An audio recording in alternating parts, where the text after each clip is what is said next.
कई बार हमारे जीवन में वैसा नहीं होता जैसा हम चाहते हैं।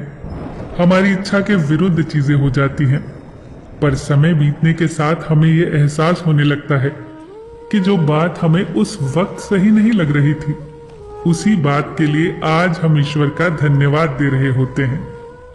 तभी तो कहते हैं कि जो हुआ अच्छा ही हुआ, जो हो रहा है अच्छा ही हो रहा है, और जो होगा वो भी अच्छा ही होगा। एक बहुत ही प्यारी कहानी सुनाती हूँ। एक राजा का विशाल फलों का बागीचा था। उसमें तरह तरह के फल लगे हुए थे और उस बागीचे की देखभाल एक किसान और उसका परिवार किया करता था। किसान उस बागीचे से तैयार और मीठे फल रोज शाम को राजा के लिए ले जाता। एक दिन किसान ने बागीचे में आकर देखा कि नारियल, अमरूद, सेब, अंगूर, बेर सब पके हुए थे। किसान सोचने लगा कि कौन से फल आज राजा के लिए लेकर जाऊं। न जाने उसके मन में क्या आया। उसने अंगूर की टोकरी भरी और राजा के लिए लेकर महल की ओर चल दिया। वो रास्ते भर सोचता जा रहा था। केवल अंगूर लिए, 2-4 सेब, नारियल, अमरूद ही डाल लेता। अलग अलग फल देखकर राजा कितना खुश हो जाता। सोचते सोचते वो महल के बाहर पहुंच गया। उसने अंगूर से भरा टोकरा राजा के सामने रख दिया और थोड़ी दूर जाकर बैठ गया। राजा के में दूसरे ख्यालों में खोया हुआ था। शायद किसी बात से परेशान या नाराज था।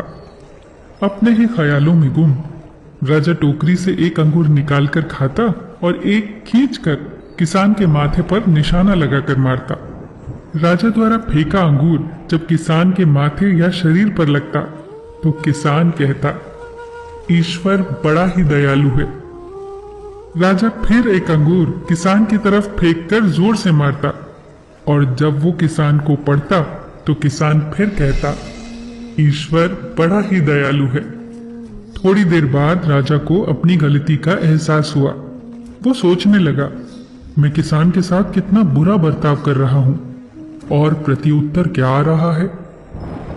राजा ने किसान से पूछा, मैं बार बार अंगूर फेंककर तुम पर मार रहा हूं और तुम्हें लग भी रहे हैं, फिर भी तुम कह रहे हो ईश्वर बड़ा ही दयालु है।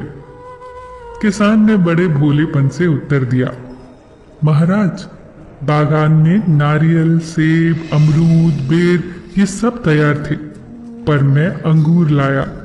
मैं वो सारे फल भी ला सकता था, पर ईश्वर की कृपा से ही मुझे ये भान हुआ कि मुझे अंगूर ही ले जाने चाहिए।